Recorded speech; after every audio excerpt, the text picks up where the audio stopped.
Hey everyone, welcome to the show. Thanks so much for coming back to the Rainmaker podcast. We do this for you every Thursday, 8 a.m. Eastern Standard Time.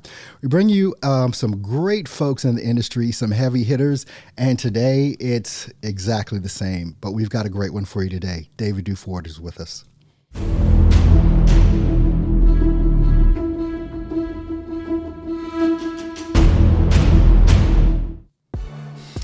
David, how you doing, my friend? Thanks so much for being on the show with us today. Thanks, Earl. Appreciate you having me. Hey, man. Look, first of all, I've watched your content for years at this point, and I've consumed a lot of it, like so many other life insurance agents that are out there. Not a problem at all. David, what even gave you the inspiration to really start YouTube? Because you don't see that many life insurance agents that are out in the field or doing whatever on YouTube. What was the evolution of that for you? It's funny. I saw a competitor put a video out, and it was doing essentially what I do, talk about some element of the sales process. And I thought, what an idiot. Why would he give away his stuff for free? And I contemplated on that, and that was like the devil on the shoulder.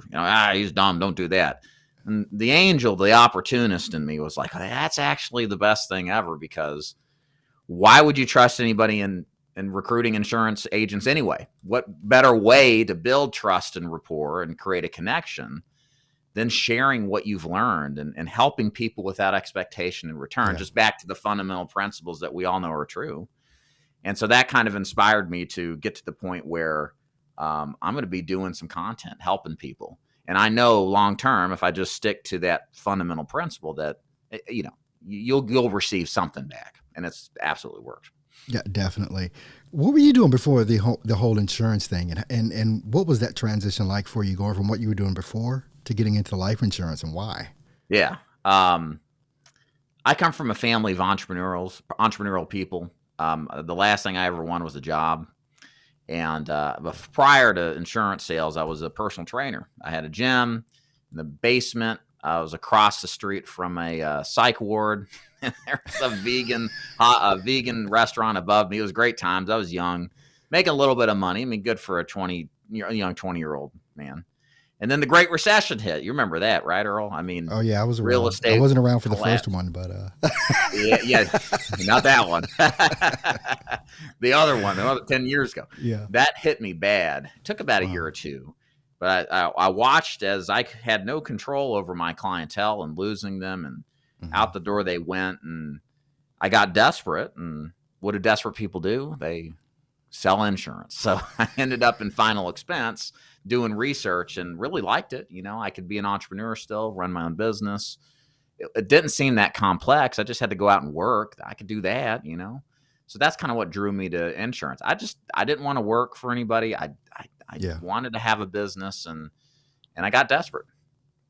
Wow. One of the things that I've been trying to convey to so many different life insurance agents over the past couple of years now is actually about starting a YouTube channel, not to maybe coach, or maybe not even to recruit, but just to inform potential clients.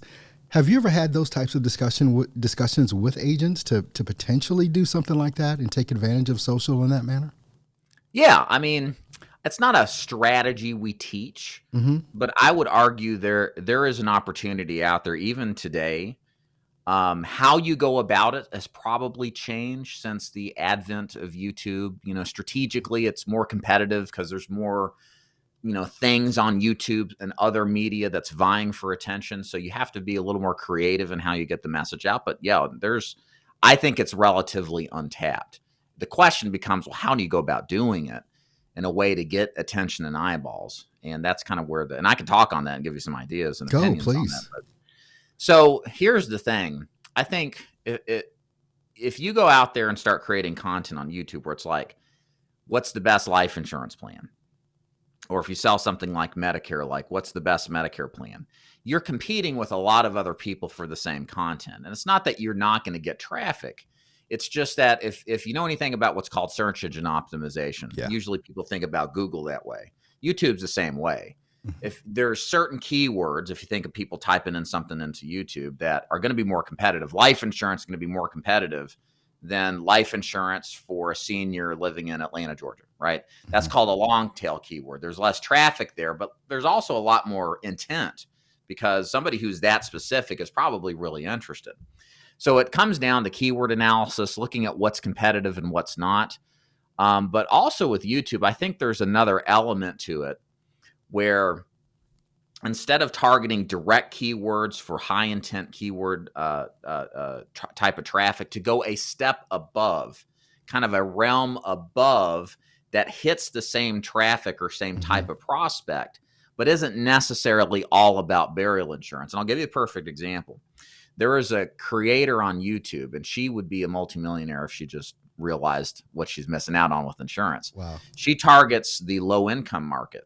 So she talks about how to maximize food stamp benefits. She talks about maximizing Social Security. She talks about all these issues that are related to the clientele that we deal with. And she's got 50,000, 60,000 subscribers. She's got videos with hundreds of thousands of views. Wow. And if she just, like, for example, if somebody out there created something like this, because that's not nearly as competitive as life insurance, in my opinion, there's a way to work in somewhere in there that you also help people with Medicare or life insurance or whatever, burial insurance. Yeah. And just imagine the amount of organic traffic you would get just from that strategy. Nobody's doing that.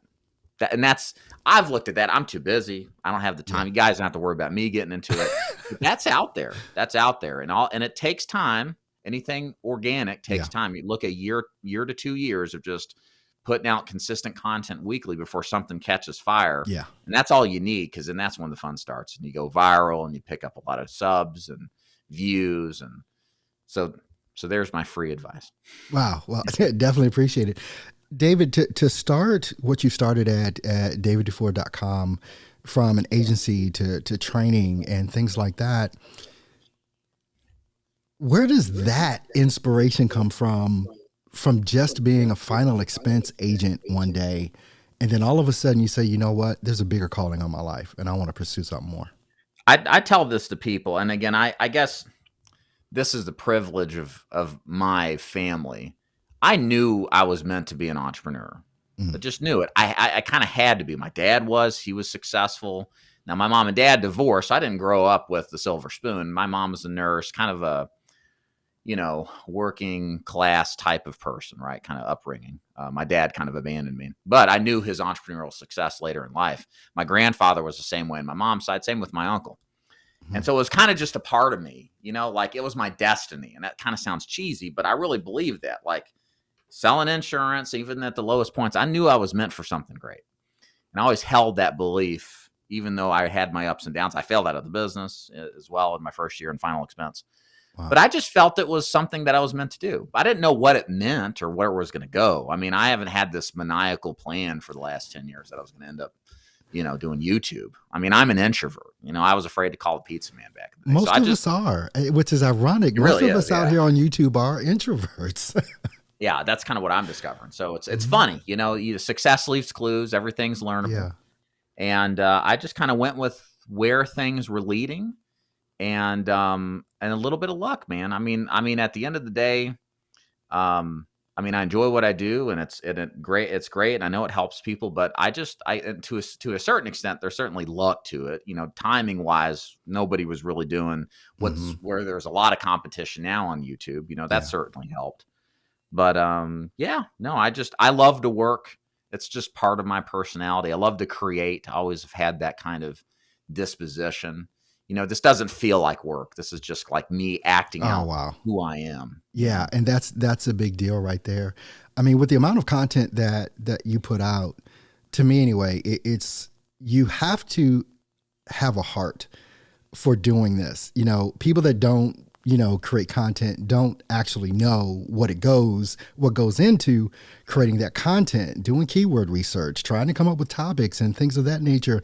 Where does that drive come from? Passion, just to say, you know what, I got to put out 3 YouTube videos this week. I got to put out a live stream this week. Well, I mean, the nice thing where I'm at is, like, I am the benefactor. I've been doing this since 2014. It's 2022 now, right? Mm-hmm. So I have the luxury of knowing it works, right? But it didn't work to the extent that it does now for 3 years. Like, Yeah. I really started picking up steam like 2017, Hmm. definitely 2018. That's when I really started, just people started noticing me, and Yeah. it became exponential. But there's a bit of faith there in doing it. And I mean, now I know it just works. Again, where I'm at now, I just know this stuff like really works. Yeah. So I want to do more of it because it's made my business the way it is. And and I just love doing it. It's just fun to do. Like, it's just, and I don't know. I mean, I love helping people. I love teaching. I love it more than selling insurance, to be honest with you. Wow. And it's just, when you love what you do, it's not work, and you want to do more of it. Yeah. I mean, obviously you talk to new agents, you talk to people that are veterans in the industry, all the time. What are some of the things that you see are happening in the industry right now, maybe that people need to take a hold to or even let go? Yeah. I mean, definitely the biggest thing in mind was embracing the upward trend of virtual, remote / telesales work. Hmm. Being final expense in 2011, you didn't have anything but face to face. And then when the COVID stuff started and people were locked down and concerned, understandably, you had to adapt or die. So one of the things I did, of course, is I had been involved in telesales. I have an organic website. I generate leads for a little call center that I have. I've always been involved with it, but didn't train agents on it until, COVID hit. And then I was like, okay, we're going to take what we've been doing and teach agents to do it, because the market has shifted. So to me, that's the big thing. I mean, minor things coming down the pike, or even major things. I mean, I'm really bullish on the senior market. I mean, I think we're in the senior market, but that is the best market to be in. I don't think the government's going to change anything about Social Mm. Security or Medicare, even though there's all this concern about, there's no safety box or lockbox or Yeah, whatever they've been saying that for word 20 calls it. years. Yeah, I know nothing's changed. And if any of these people say we're going to change Medicare and make it less beneficial or cut Social Security benefits, guess what happens to that Congress critter? They get They're voted out. out, for the Republican or Democrat. Hmm. And I think from a business standpoint, and comes from the Great Recession era, seeing how I lost business, like in final expense, Medicare, anything senior markets, baby boomers, that you don't have that existential risk nearly as much. So even if things go to crap, which maybe they are right now in many other industries, like, we don't feel it. In fact, it's Yeah. been fantastic the last couple of years. So I think anything in that market's going to be hot. Um, I mean, I like it because our clients are going to get paid. They Hmm. get a guaranteed check. That's very high odds chance it's going to change. And if it does, I'm going to be in my bunker, and like civil war is going to be starting. You know what I mean? Like, Yeah. things are going to be Yeah. real bad if that changes. So that's what you want in a business, guys. And that's kind of why I'm excited to be in this particular element of it. When it comes down to the new agents that are out there, especially the ones that you're seeing all the time that are coming through your agency, we have a tendency to talk about what it takes to be successful in this industry, and we talk about that a lot. You've been in this for a while. What are some key indicators for you and maybe someone looking at themselves personally that does have some emotional, EQ? What are some of the things that is an indicator this person doesn't have it? Doesn't have it. Mm-hmm. Oh man, that's a good question. That's a different one, right? So usually it's like, what does it take to be successful? Yeah. What does it take to be a failure? I don't know. It's probably is gonna, just like it is with success. It's the it's the opposite. It's the bad mindset. It's the negativity. It's the kind of disposition of, the glass is half empty. Like, if you come into a performance based business like this, where Yeah. even the successful agents hear no more than they're going to hear yes, you may not be ready for this business. Other things I think that are really important. I mean, for my agency, we teach agents to buy leads or self-generate leads. We're not doing the, sell all your friends and family kind of thing. Mm-hmm. And so for us, if you don't have the money to invest in your business, this is, an R stance. It's not a good fit. Yeah. So, every business has costs of doing business. Our business is no different. If you come into this on a Hail Mary without being financially prepared, the odds are against you, Yeah. So you need to be set up financially to at least be able to buy leads for long enough to run appointments and make profits so you can reinvest. It's one of those things where, I mean, most everyone that has ever gotten into the life insurance industry has been recruited, in some way, shape, or form. And it's always been spun from a perspective of it's the only business you can start with no money. Which, 10 days in, you realize that's really not true, right? For, the 23-year-old kid that's out there that's, about to take his test next week or whatever. And, what should he be prepared or she be prepared for from a financial perspective just to get going, in your opinion? What should that look like? Well, if we're dealing with a purchased lead-based business, I should clarify. Mm-hmm. What I teach agents in final expense and Medicare is you need about $2,000 to $3,000 a month. Now, you don't need that all up front. And this is full-time, by the way. Part-time less, maybe $1,500 to $2,000. And this is monthly expectation to spend, not all up front, but willingness to spend this month to month. So that's what I guide them on. I think that's what you need as a bare minimum, whether you're part-time or full-time, in order to get started. And if you don't got it, there's nothing wrong with starting part-time or hustling to pick up a part-time job. Like, guys, everybody's hiring out there. There's nobody wants jobs these days. That is so you can true. you can go work and, sacrifice, pay the price a little bit, save up some money and do it the right way. So you got to look at different ways to make it work. And if you don't have the money, this business isn't going anywhere. Like, we're at the, I think, Earl, we're at the tail beginning of what this is going to be. This isn't the end of the trend. Yeah. This is the beginning, especially if you're in a senior market. So I'm more about, like, you got to think about this. You may never get a second chance at this business. Yeah. I'm lucky. I failed out. I hated final expense and I failed. And I had thankfully, thank God, I had a second chance. And it worked. But most people don't get second chances. And the way that you make the first chance work and you have the business and you stay in the business permanently is one way. There's, of course, the mindset stuff, but also the cash flow, the bankroll. And if you got to take the time to get it right, it's worth it. I'm telling you, it's worth it. And I can tell you this, being on the other side of this, that it's absolutely worth the sacrifice and pain on the short-term level to be financially ready to do this business, to give it your best shot. Awesome. Well, David, I know everyone can reach you at davidduford.com. How else are they able to reach out to you? Or if someone wants to connect with you, how would you like them to do that? Yeah, thank you. Probably the best way is go to YouTube and just put David Duford into the search box and then go down the black hole of all my videos. And then wherever you end up, hopefully you and I will talk sometime soon. Awesome, man. Well, I mean, you see the spelling of his name right there on screen, David Duford. Man, thank you so much for being here with me today. I definitely appreciate your time, my friend. Thanks for being with us. Thanks, Earl. Appreciate it.